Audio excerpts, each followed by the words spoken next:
Good morning, everybody. Today's class, we're going to take a look at the remainder of the material about the Revolutionary period, just a few more slides, and then look at the early 19th century. Well, last we left off talking about the Constitution of the United States, a document that kind of ratified and codified not just American legal and political practices, but an entire aspect of the American psyche.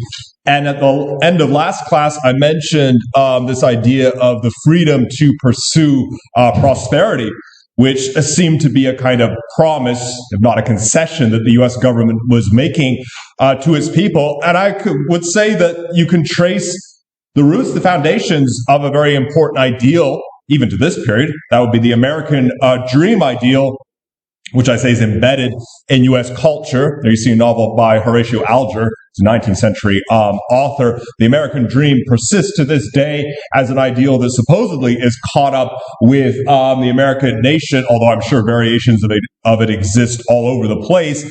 But basically the idea of the American dream that the individual should have the opportunity to go out and become successful on their own terms, and that they should not be constrained too much by the hierarchical orderings of society, especially class divisions. I mean, that's essentially what the American dream has in mind, that it shouldn't necessarily be the family that someone is born into or the opportunities they have at the moment of birth, family connections, family wealth, that it really should just come down to the individual's work ethic, their talent, their ability. They should be able to pull themselves up by their bootstraps and go out and make it in society. And I would say the Constitution kind of promises that. And initially it could be considered something of an American ideal because it was working in opposition to a lot of the aristocratic standards that existed in Europe, where class divisions might have been more rigid,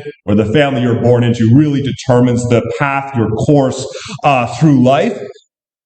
But importantly, the American dream could never be just about money. It could never really be that gauche, gaudy motivation in and of itself. There was always this notion there has to be something else attached to the American dream. So yeah, the acquisition of wealth and prosperity, but that should be in the service of some kind of higher ideal. It should be in the service of some kind of self-actualizing ideal, someone who wants to become rich because they want to help out their family, for instance, buy their parents a house. Well, that's a good version of the American ideal. Even someone who wants to become rich for the purposes of love, of winning someone over, as portrayed famously in The Great Gatsby, that's another good version of the American dream ideal. Someone who just wants to become rich because they want money in and of itself, that's a kind of bad version of the American dream. So from the start, there was that kind of idea that it's not just about raking in the dough as much as possible, that there should be some sort of higher principle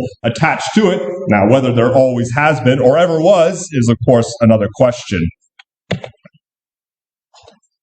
And finally, we should put the American Revolution in the context of the French Revolution, which erupted in 1789, so not too long afterwards. And so we can see the American Revolution as a part of a larger process, a larger trend, not just in North America, but in Europe as well. So it's a little bit misleading to describe the American Revolution as just the birth of a single country, because a lot of the same ideals were transferable. And I say there, some of these ideals animated this revolution, and that's part of the reason that at first America supported the idea of Europe embracing republicanism and casting aside tyrannical and outmoded feudal customs. Again, republicanism, the idea of a republic, a government without a monarchy, without an aristocracy, without this kind of hereditary line of succession, and feudal customs, which kind of supported basically the monarchy and the aristocracy. You could say the French Revolution was the culmination of a trend towards modernization, which had been brewing for a long time. And that's why the French Revolution found a lot of support, not just in France, but in other European countries as well, and in America too. And there was a tendency among especially members of the intelligentsia to kind of link the American Revolution and the French Revolution together.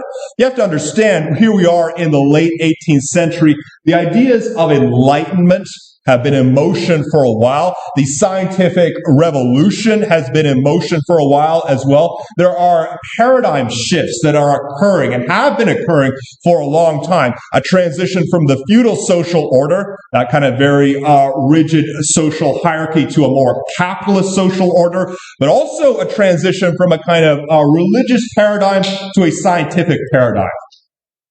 Again, if you took the class last semester, you might remember the religious paradigm, which basically filters an entire worldview through the Judeo-Christian framework. And as I've mentioned in this class, that basically entails seeing everything in light of religion. Not just religion itself, but politics, medicine, science, family life, labor, all those things coordinated with religion in one form or another. Well, but thanks to Enlightenment thought and the Copernican revolution, scientific ideas have been taking hold in Europe for many years by the time we reached this point, and there was a kind of push towards the application of scientific ideas to governance as well, to the realm of politics, reordering society in a rationalistic and logical way. And for many people, that entailed increasing individual rights, increasing human liberty, and breaking apart these very rigid, ossified social hierarchies that existed in a lot of the European states. Simply put, the people were sick and tired of feeling themselves shuttled through a very fusty, dusty old system that basically tried to dictate the course of their lives. And so the pressures of the French Revolution were kind of an output of that, although, of course, they spoke to particular dynamics within France itself, especially the rising population numbers in France, as well as various war debts, persisting inequality, things like that. Well, the French Revolution actually took a violent turn in and after 1792. The pressures that came from the revolution actually provoked what could only be described as an outpouring of backlash, which culminated in the terror in which many people, including the monarchs, former king and queen, were executed, as well as thousands of others in public execution. This was the era of the terror, a kind of a vengeful outpouring against the former elites, the people who occupied the upper echelons of French society. There was an impression in many places that this was a descent into kind of chaotic bloodshed. The famous guillotine, adopted at this time, big blade that comes down and lops off someone's head, became a kind of very notorious image of the climax of the French Revolution. Somewhat ironically, the guillotine was designed to be a humane form of execution because it's instantaneous, but of course that wasn't really its associations. And this kind of sort of changed people's thinking of the French Revolution. The drive towards modernization still existed. I mean, certainly most of the members of a kind of higher class within the society, not the very ruling elite, but those who had been educated, the intellectual class, they wanted this process of modernization. They regarded it as a good thing, but there was this threatening underside to it as well, the kind of releasing of the energy of the masses. And so conflicting views of such revolutionary fervor continued in America thereafter, a kind of conflicted account of what the French Revolution meant and how it should relate to America. I mentioned Thomas Jefferson, who encouraged that idea of continuous revolt. He thought government should be toppled every 20 years or so. So he had more of a kind of revolutionary character. But it was around this time that the American Revolution started to take on more of an insular meaning as really about the birth of America. So not a kind of wider wave in a push towards republicanism in the world at large, but no, just an American event, something that's supposed to be about the birth of the American people. And I think the kind of response to the terror in France was a big part of that.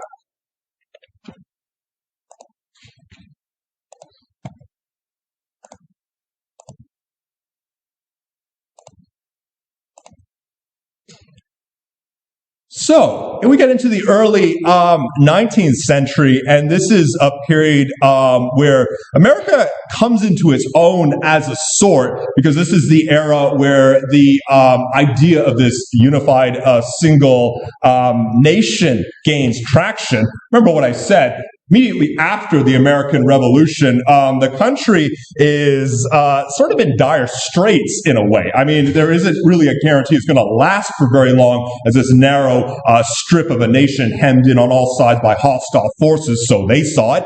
But there was a transition in the early 19th century, but at the same time, it was, in many respects, a turbulent period, a tumultuous period. And at the backdrop of this is the buildup towards the Civil War, which I'm not going to mention in this class because that's what we're talking about next class, but that's the kind of underlying subtext of this period, approach toward the Civil War.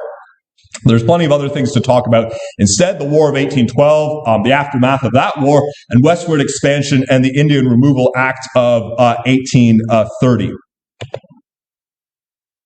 So the War of 1812, and of course, the old joke about when was it fought? Yes, that's right, in the year 1812. And this was the first war that America participated in as a full-fledged independent country. I mean, the Revolution was itself a war, but here we have America as a single nation. And this is one of those very kind of interesting cross-sections in American history that either gets talked about a lot or gets ignored altogether.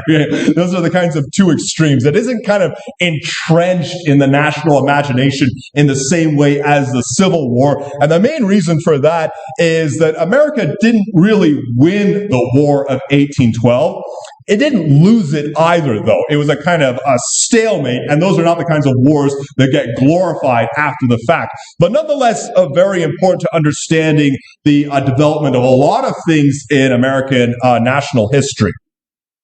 First off, we have more binaries. How many binaries do we see when we look at these events historically, when we read a kind of glib mainstream account, and it gives us a very simplified version of what a war was about? Us versus them is the typical narrative, and that's certainly true when we speak about the War of 1812. We see it as being a war where it was America versus Britain. So this country that had been one, part of the British Empire, now engaging in a conflict.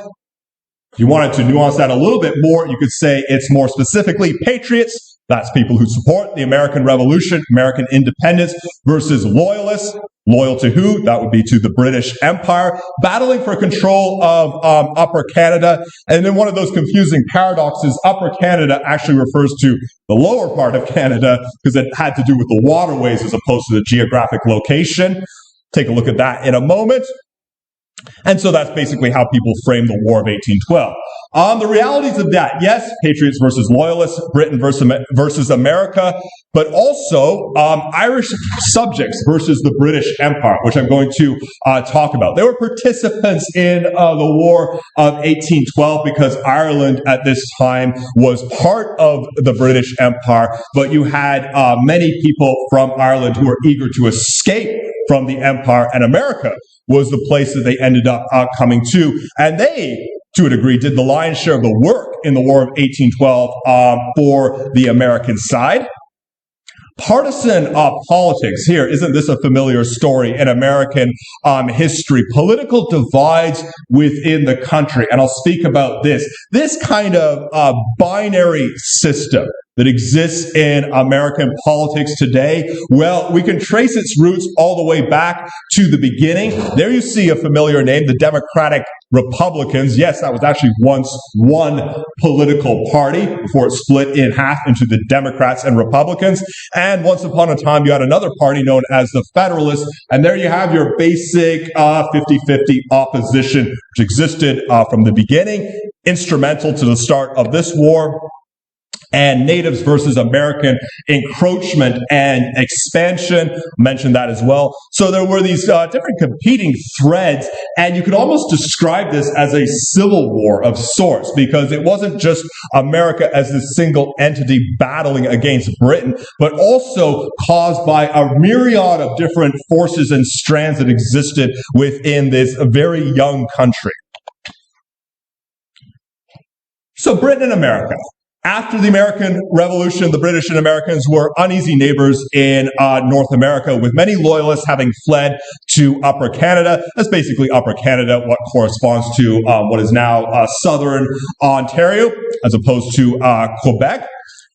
And I say there, at first there was no outright hostility, in part because each side assumed the other would fold. So it was more a period of tension between the two sides. Obviously, having just fought against each other in the War of Independence, they weren't exactly going to be best friends, but there was this assumption on either side that the other's days were short-lived.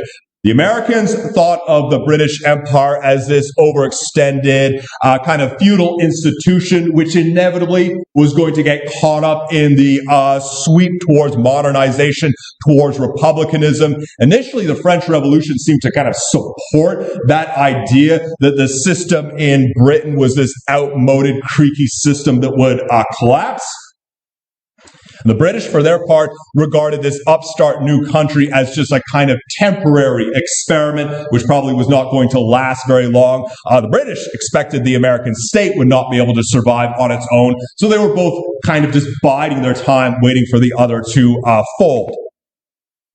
There was, as I say there, a kind of Cold War feeling between them. So not outright war, not outright hostility, but just tension, unease, suspicion. But one thing to keep in mind, there wasn't really a firm division between them. There's a lot of fluidity between the border. So it wasn't as though the Americans had put up a giant wall, a la Trump or something like that, because there was a lot of movement. There was a lot of trade between them, since they were, after all, neighbors. And also keep in mind there was this shared language, right? They speak the English language, culture, because they both had the same kind of cultural identity, and different elements of political and legal systems, because the American development had initially been based to a degree on Britain. The Constitution was its own document, but the legal systems that had grown up in the colonies, I mean, not only were they modeled after Britain, but they basically were Britain's legal system. So there was this kind of movement between them.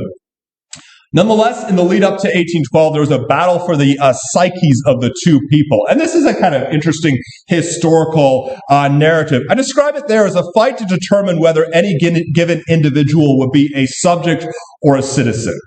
On the one hand, as far as Britain is concerned, you can be a subject of the monarch. So that's what it means to be one of the king's subjects. And there was this idea in Britain that you are eternally a subject of the king. It's a kind of feudal idea that since you're born in this nation, since you grew up under this culture, you are basically kind of the property of the monarch. The monarch has this eternal right to this person. The citizen, on the other hand, this idea of American citizenship, which again is quite new, because the country itself is quite new, is based more on this idea that you can become a citizen, yes, through being born in America, but also through making a conscious decision, a conscious choice to reside in that country. And that was certainly true for the flood of Irish immigrants entering America. The Irish immigrants, keep in mind, are British subjects. So they are, for all intents and purposes, the property of the monarch. That's how the British Empire sees it. But the people leaving Ireland have this idea, well, go to America and forget about being a British subject. I'm now an American citizen. I'll make that decision to switch sides, as it were.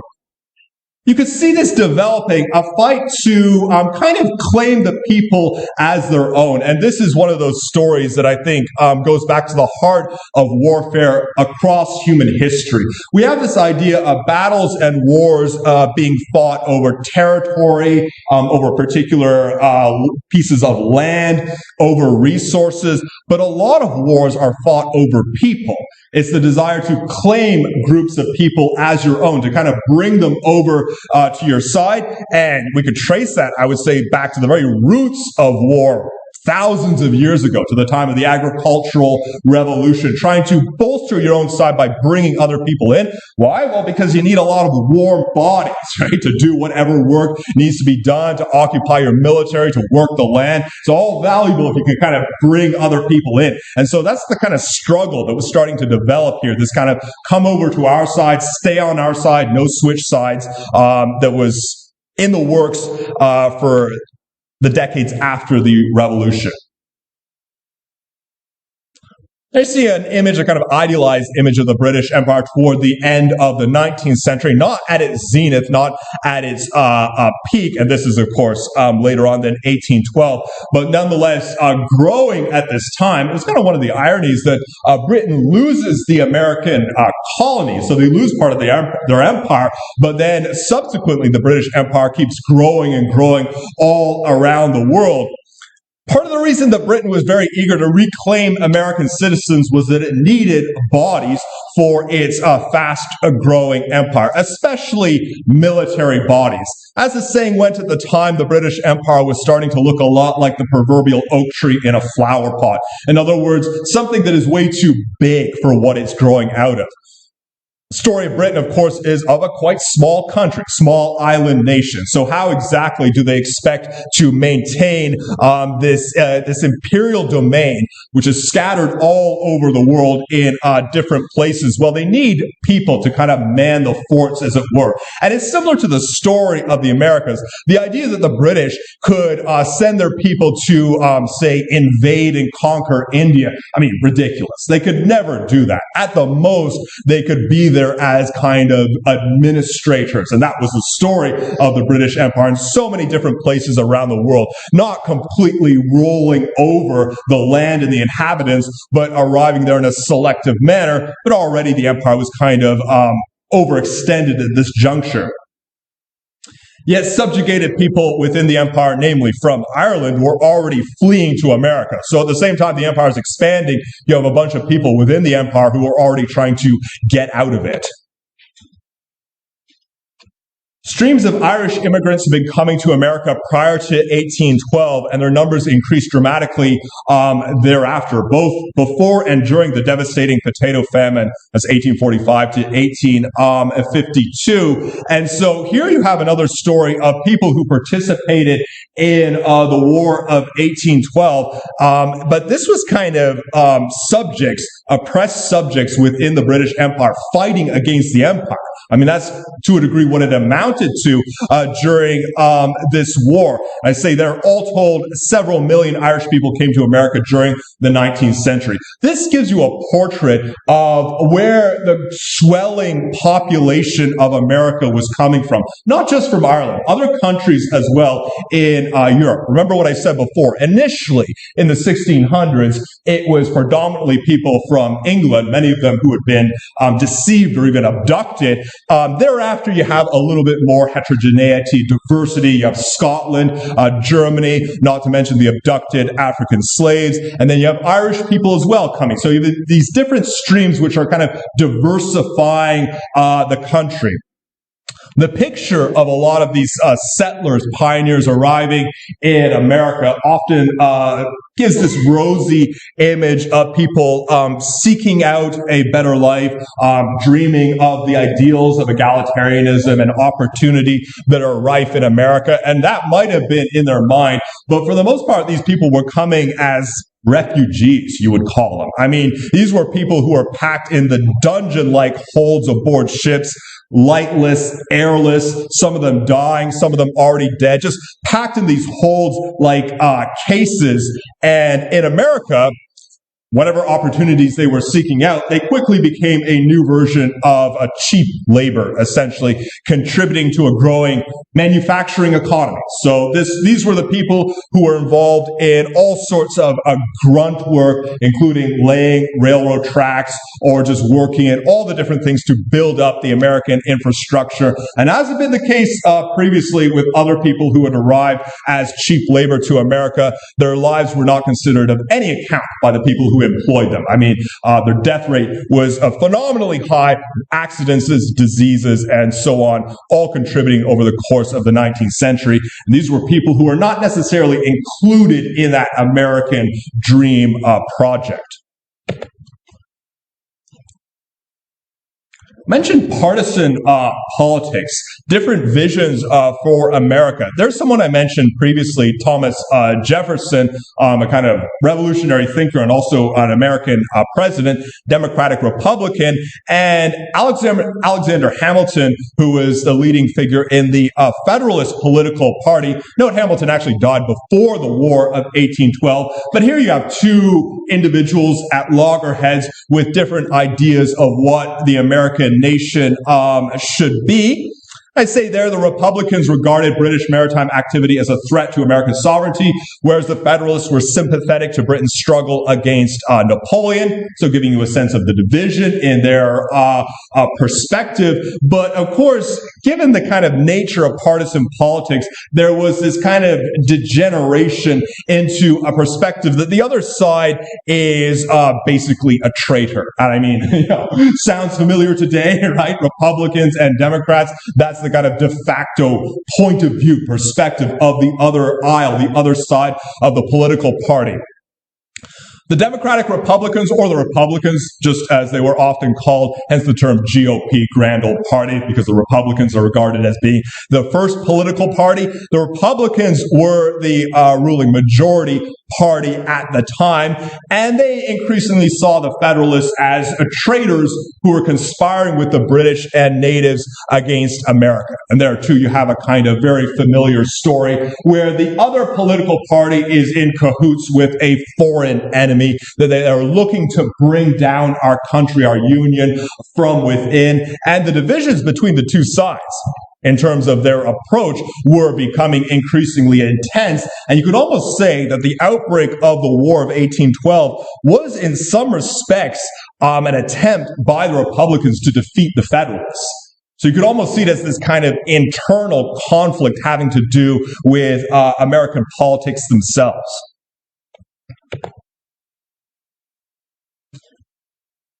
This idea of expansion as well. Expand or die might have been the mantra for America, but it wasn't clear where expansion should go. And this gets into the question, the story of the British and Native Americans. As I said, when America was first founded, it was this kind of narrow, hemmed-in country, perhaps quite constrained and limited, and it wasn't clear what its staying power exactly was going to be. Now, with a single kind of deal, America was able to grossly expand its territory, and this was with the Louisiana Purchase, an event that happened in the very, very early 19th century, where a vast tract of land, Louisiana Territory, was sold to America, sold by the French, in fact, sold by Napoleon. None other than Napoleon basically sold this massive amount of land to America, and so just like that, the territory of America had doubled in size. Now, the Louisiana Territory had been the domain of the French Empire in theory, but really there weren't really many French people there.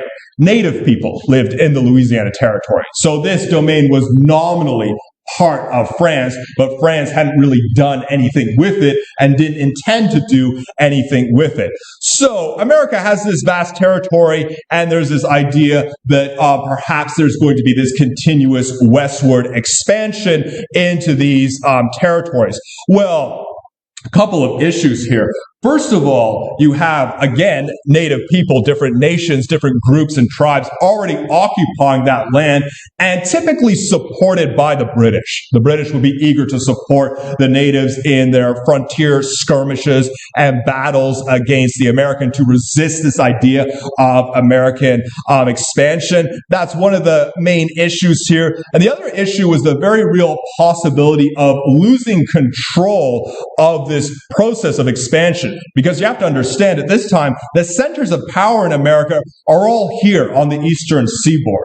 These are the kinds of developed areas as far as America goes, these different port cities. The further west you go, the more you're moving away from the central institutions and infrastructure of the country, and the more kind of nebulous and amorphous it becomes until you just have people occupying land, people setting up camp, people, yes, living the American dream by taking over different plots of land. Again, often plots of land that are already occupied by people, by Native Americans, and just living their lives out on the frontier.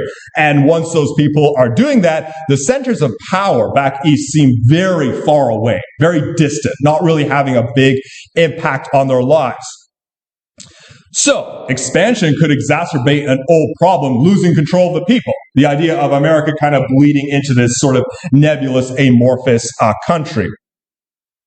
Expansion to the north, that was another possibility. Well, if America invades Upper Canada, which is right up here, this area of the British Empire, then it can add some new territory. It can kick the British out, which might be productive, and also secure some timber, which might be good as well. But there's a little bit of a risk to that as well. Adding northern states, which there's resistance to that idea, mainly due to issues with the southern states and the increasing regionalism, which I'm going to talk about next time. But also there was resistance to the idea of just taking over Canada. Why? Because part of that deal would be a bunch of Catholics from Quebec, because you have French Catholics in Quebec, and that would be sort of contrary to the desires of the American state. So often when we look back on this period, we have this idea that the drive towards expansion and conquest was this kind of inevitable machine, that from the very start, the American colonies have been looking to take over all of this land, to gobble up all of this land. Well, not necessarily. This was a kind of slapdash, chaotic process, and there was many instances resistance from the government to doing these things. It wasn't clear that they actually wanted this expansion to occur, and so there are different competing factions, but nonetheless, in the end, the invasion of Upper Canada, based on the idea of, yes, expanding the territories of America, or at least kicking the British influence out of North America.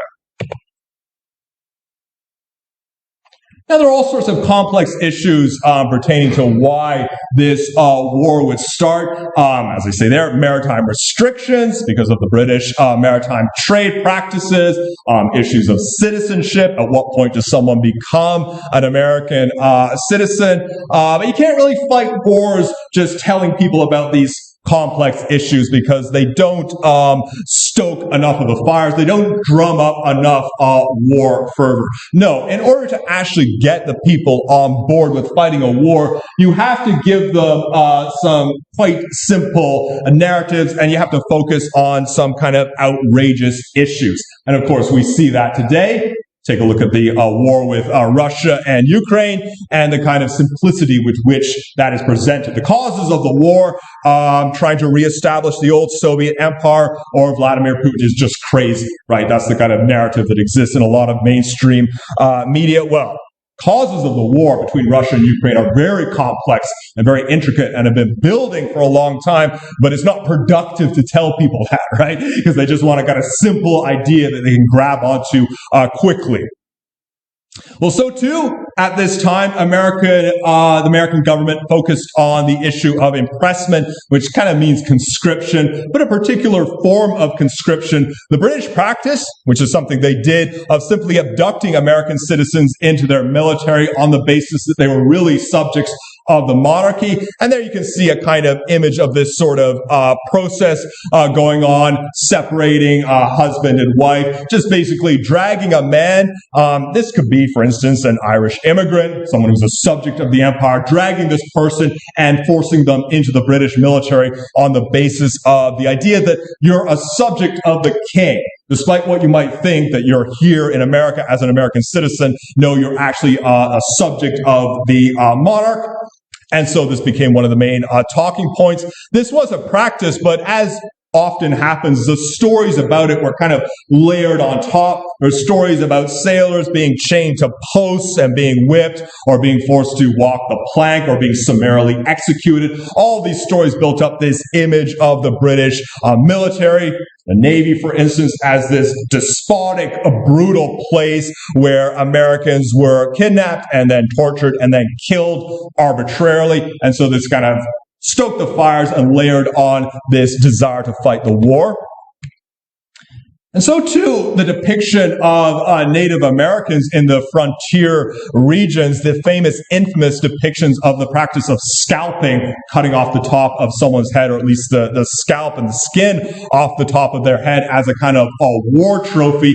The kind of American obsession with this practice and this threat is really datable to this period because, as I said before, there were a lot of border conflicts and skirmishes between American pioneers and native inhabitants who lived there. And so the British, as I said, supported a lot of the natives on the frontiers. And so it all kind of melded into this image of the British supporting these barbaric people who cut off the tops of our own people's heads. And again, this gives you a kind of nice sensationalistic picture, which you can present to the people to drum up fear, of course. I mean, that's basically the underlying intention here, is to get everyone scared, get everyone outraged, and that's how you compel people to action.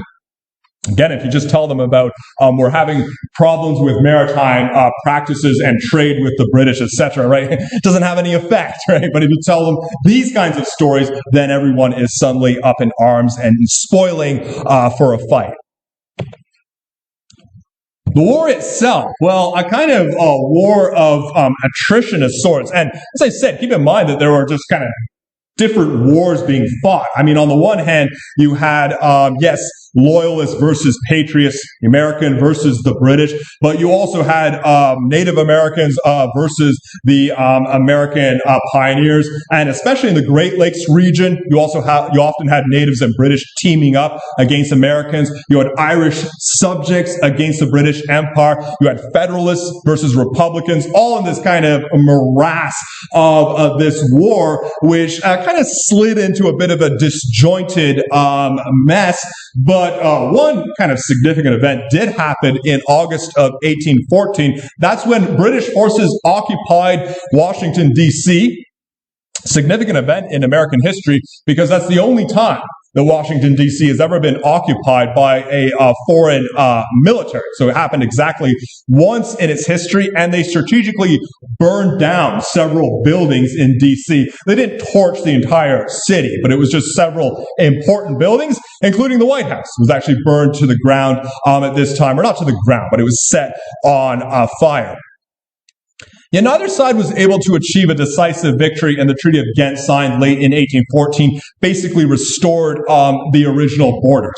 So something of an anticlimax there. They fought the war, but when they actually signed the treaty, nothing had really changed in terms of the borders. It was still the British Empire, Upper Canada to the north, America to the south, but this, you'd have to say, had an element of foreshadowing. And that's why I think it's worth kind of dwelling on the War of 1812, not only because it provides a cross-section of the different forces in America at the time, but also because the anticlimax kind of reminds us of a lot of wars that America has fought over the years.